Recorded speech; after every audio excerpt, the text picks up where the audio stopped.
തിരുമേനി നമസ്തേ. എന്തായിരിക്കണം തന്ത്രി? ആരായിരിക്കണം തന്ത്രി? ഇങ്ങനെ ഒരുപാട് ചോദ്യങ്ങൾ സമൂഹത്തിലുണ്ട്. ഇപ്പോൾ നമ്മൾ റീസെൻ്റ്ലി അറിയുന്ന ഒരുപാട് വിഷമിക്കുന്ന അനുഭവങ്ങളുണ്ടല്ലോ.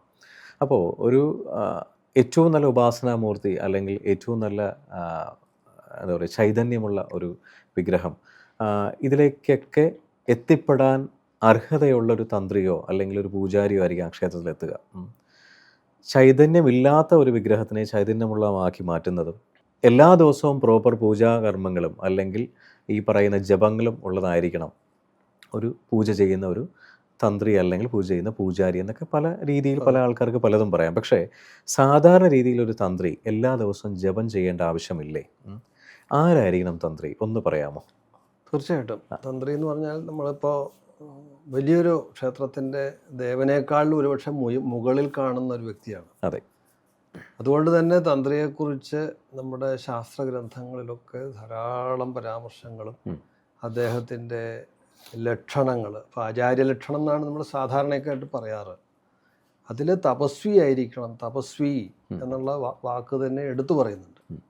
അപ്പോൾ ഒരു സത്യം പറഞ്ഞു കഴിഞ്ഞാൽ ഒരു ഉത്തമനായിട്ടുള്ള ഗുരുവിൽ നിന്ന് ഇപ്പം നമ്മുടെ തന്ത്രം പാരമ്പര്യം അനുസരിച്ച് നോക്കിയാൽ മിക്കവാറും ആ കുടുംബത്തിൽ തന്നെ ഉണ്ടാവും. അതെ.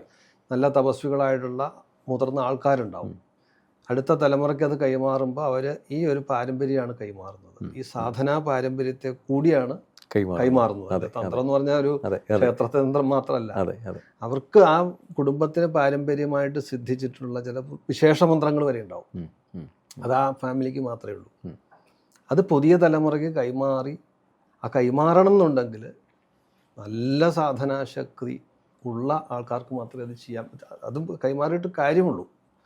അപ്പോൾ ആ അവനവന് കിട്ടിയ മന്ത്രത്തെ നല്ല രീതിയിൽ ഉപാസിച്ച്, മുമ്പ് പറഞ്ഞ പോലെ പുരസ്ചരണം പോലെയുള്ള വളരെ സങ്കീർണമായിട്ടുള്ള സാധനാ പദ്ധതികളിലൂടെ ആ ശാസ്ത്രോക്തമായ രീതിയിൽ തന്നെ കടന്നു പോയിട്ടുള്ള ആൾക്കാർ ആ ഒരു പാരമ്പര്യത്തിൽപ്പെട്ടവരാവണം താന്ത്രികമായിട്ട് കൈകാര്യം ചെയ്യേണ്ടത്.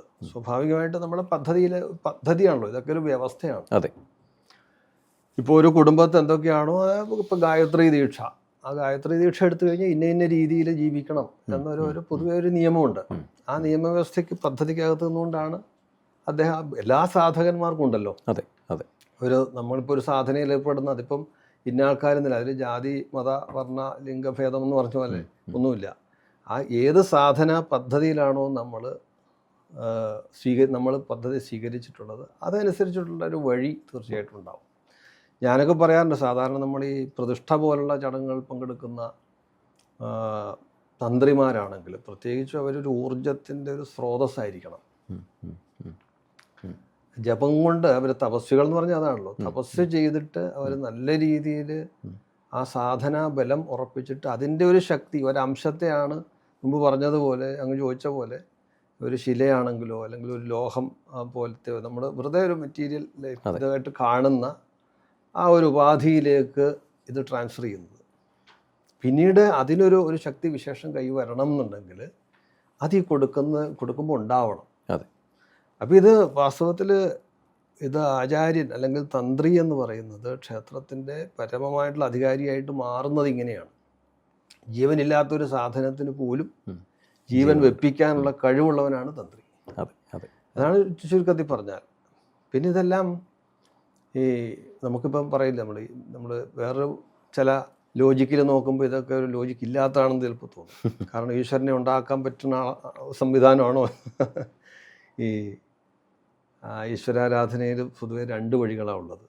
ഒന്ന് സഗുണോപാസന, രണ്ട് നിർഗുണോപാസന. ഈ നിർഗുണോപാസന കുറച്ച് ബുദ്ധിമുട്ടുള്ള കാര്യമാണ്. കാരണം നമ്മളൊരു ഉത്തമനായിട്ടുള്ള ഗുരുവിനെ കണ്ടു കഴിഞ്ഞാൽ തന്നെ അദ്ദേഹം നമ്മളെ പരീക്ഷണ നിരീക്ഷണങ്ങൾക്ക് വിധേയമാക്കിയിട്ടാണ് ശിഷ്യനായിട്ട് സ്വീകരിക്കുക. കാലങ്ങളെടുക്കും അത്. നമ്മുടെ ഒരു സ്വഭാവ പ്രകൃതി എങ്ങനെയാണ്, നമ്മളെപ്പോഴാണ് ആക്റ്റീവ് ആവുന്നത്, എപ്പോഴാണ് ഉറങ്ങുന്നത്, നമ്മുടെ സ്വഭാവ സവിശേഷതകൾ എന്തൊക്കെയാണ്, ഇതൊക്കെ മനസ്സിലാക്കിയിട്ടാണ് ഉത്തമനായൊരു ഗുരു നമ്മളെ ശിഷ്യനായിട്ട് സ്വീകരിക്കുന്നതും നമുക്ക് യോജിക്കുന്ന മന്ത്രം തരുന്നത്. ശരി. നമ്മുടെ ആത്മശക്തി ഉണർത്താൻ ഏതാണ് ഇയാൾക്ക് ഏറ്റവും യോഗ്യമായതെന്ന് അദ്ദേഹം തീരുമാനിക്കുന്നത്, ശിഷ്യനല്ല തീരുമാനിക്കുന്നത്. എന്നിട്ടാണ് ഈ മന്ത്രം കൊടുക്കുന്നത്, എന്നിട്ടാണ് ഉപദേശം കൊടുത്തിട്ടാണ് അത് വേണ്ട രീതിയിലാക്കി എടുക്കുന്നത്. അപ്പോൾ അങ്ങനെ ആ വഴിയിലൂടെ സഞ്ചരിച്ച് സ്വന്തം ആത്മചൈതന്യത്തെ ഉണർത്തിയ ആളാവണം തന്ത്രി. ഈ നിർഗുണോപാസനയുടെ കാര്യം പറഞ്ഞാൽ പലപ്പോഴും അവിടെ ചില മഹാവാക്യങ്ങൾ, ഇപ്പോൾ തത്വമസി, അഹം ബ്രഹ്മാസ്മി തുടങ്ങിയിട്ടുള്ള മഹാവാക്യങ്ങൾ പറഞ്ഞു കൊടുക്കുക, ഇങ്ങനെയൊക്കെയുള്ള, പിന്നെ ഏകാന്തതയിൽ വസിക്കുക. ഈ നിർഗുണോപാസന എന്ന് പറഞ്ഞാൽ അവിടെ പ്രത്യേകമായിട്ട് ഒരു രൂപമോ ഭാവമോ ഒന്നും ഈശ്വരന് കൽപ്പിക്കുന്നില്ല. ആ വഴി സഞ്ചരിക്കുക എന്ന് പറഞ്ഞാൽ സാധാരണക്കാരന് അത്ര എളുപ്പമല്ല. അതുകൊണ്ടാണ് നമ്മൾ ഈ സഗുണോപാസനയെ സ്വീകരിച്ചിരിക്കുന്നത്. ഗുണങ്ങളോട് കൂടിയിരിക്കുന്ന ഈശ്വരനെയാണ് നമ്മൾ ഉപാസിക്കുന്നത്. ഇപ്പം നമുക്കറിയാമല്ലോ, നമ്മൾ ക്ഷേത്രത്തിൽ പോയാൽ കാണുന്ന നമ്മളെ കൂട്ട് വലിയ രൂപഭേദ വ്യത്യാസങ്ങളൊന്നും ഇല്ലാത്ത ഒരു വിഗ്രഹത്തെ ദേവനെ കാണുന്നത്. ഗുരുവായൂരമ്പലത്തിൽ പോയി കഴിഞ്ഞാൽ നമ്മൾ കാണുന്നത് കണ്ണനെയാണ്. നമ്മുടെ കൂട്ട് ദേഹവും കൈയും കാലും ഒക്കെയുള്ള ഒരു രൂപത്തെ കാണുന്നത്. അതാണ് സഗുണോപാസനയുടെ പ്രത്യേകത. അപ്പോൾ ആ സഗുണോപാസനയുടെ ഭാഗമാണ് നമ്മുടെ ക്ഷേത്രങ്ങളും. അതിൻ്റെ പരമാചാര്യനാണ് നമ്മുടെ തന്ത്രി. അതെ അതെ, തന്ത്രി എന്നുള്ള വ്യവഹാരത്തിൽ തന്ത്രം, അതായത് തനു വിസ്താര്യതയിൽ തന്ത്ര എന്നാണ് അറിവിനെ വിസ്തരിക്കുന്നത്. അറിവ് എന്ന് പറഞ്ഞാൽ ആത്മജ്ഞാനം തന്നെയാണ്. പലതരത്തിലുള്ള അറിവുണ്ടല്ലോ. ഭൗതികമായ അറിവിനേക്കാളിലും അവനവനെ തിരിച്ചറിയാനുള്ള അറിവാണ്. അതിനെ വിസ്തരിക്കുന്ന ശാസ്ത്രത്തെയാണ് തന്ത്രം എന്ന് പറയുന്നത്. അത് പഠിച്ച ആളാണ് തന്ത്രി. അതെ. അപ്പോൾ ശാസ്ത്രോക്തമായ രീതിയിലാണ് അദ്ദേഹം കർമ്മങ്ങൾ ചെയ്യേണ്ടത്. ഇപ്പം നമ്മൾ ആനുകാലികമായിട്ട് കൂടുതൽ ചർച്ച വന്നുകൊണ്ടിരിക്കുന്ന വിഷയമാണ്. ഇതൊന്നും സാധാരണ ഇത്ര ജനകീയമായിട്ട് ചർച്ച ചെയ്തിരുന്നില്ല. പക്ഷേ സാഹചര്യം കൊണ്ട്, അതെ, കാരണം നമ്മളിപ്പം ഏറ്റവും കൂടുതൽ മനസ്സിന് പ്രയാസം വരുന്ന സമയങ്ങളിലാണ് ഏറ്റവും കൂടുതൽ ആൾക്കാർ അമ്പലത്തിൽ പോകുന്നത്. അപ്പോൾ അമ്പലത്തിൽ പോകുന്ന സമയത്ത് ഒരു പരിധി വരെ ആൾക്കാർ പലതും ചോദിക്കും. പോയിട്ട് എനിക്കത് വേണം, ഇത് വേണം, അത് ചെയ്യണം, ഇത് ചെയ്യണം, ആഗ്രഹങ്ങൾ പറയുക എന്നുള്ളതാണ്, കഷ്ടപ്പാടുകൾ പറയാൻ. പക്ഷേ ഒരു കാറ്റഗറി നിൽക്കുന്ന ആൾക്കാർ, അല്ലെങ്കിൽ ഒരു എന്താ പറയുക, ഒരു സെൽഫ് റിയലൈസേഷൻ വന്നവരോ അല്ലെങ്കിൽ സാധകരോ ആണെന്നുണ്ടെങ്കിൽ, നല്ല ജപമൊക്കെ ഉള്ളവരാണെങ്കിൽ ഒന്നും ചോദിക്കില്ല.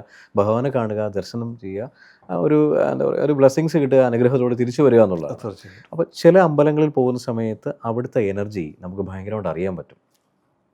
അപ്പോൾ അവിടുത്തെ തന്ത്രിയോ പൂജാരിയോ കൊടുക്കുന്ന ഒരു അർപ്പണം, അവർ സ്വാംശീകരിച്ച എനർജിയെ അത്രയും ആ വിഗ്രഹത്തിന് ചൈതന്യമാക്കി മാറ്റുക.